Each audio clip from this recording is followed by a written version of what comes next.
Hello everyone, welcome to my new video. আশা করছি তোমরা সবাই খুব ভালো আছো, আমিও খুব ভালো আছি।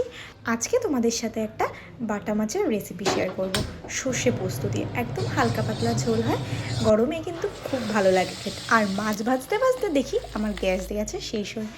আর এখন যা গ্যাসের সমস্যা, কবে বুক করেছি এখনও আসার নাম নেই। তাই কি আর করব, ইন্ডাকশানেই রান্নাটা করে ফেলেছিলাম।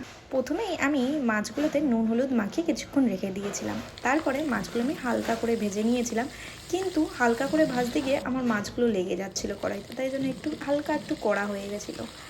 তারপরে মাছগুলো তুলে নিয়ে আমি ওই তেলে একটু তেল যোগ করে কালো জিরে ফোড়ন দিয়ে তার মধ্যে পেঁয়াজটাকে ভালো করে ভেজে নিয়ে আলু দিয়ে দিয়েছিলাম, 6 টুকরো করা আলু।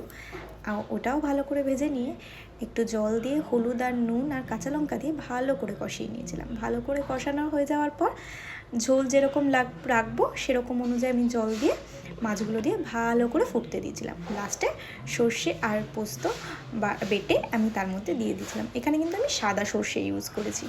এইটা দেওয়ার পর কিছুক্ষণ ফোটাবো, তারপরে লাস্টে একটু সর্ষের তেল আর ধনেপাতা দিয়ে আমি নামিয়ে নেব। খেতে কিন্তু দুর্দান্ত হয়, এই গরমে একবার করে খেও, খুব ভালো লাগবে তোমাদের। আমি সেদিনকে গরম ভাতের সাথেই পরিবেশন করেছিলাম, আর সাথে ছিল ঝিঙে আলু পোস্ত। আর ভিডিওটা এখানেই শেষ করছি। সবাই ভালো থেকো, সুস্থ থেকো, আর সবাইকে ভালো থেকো। আজকের মতো টাটা।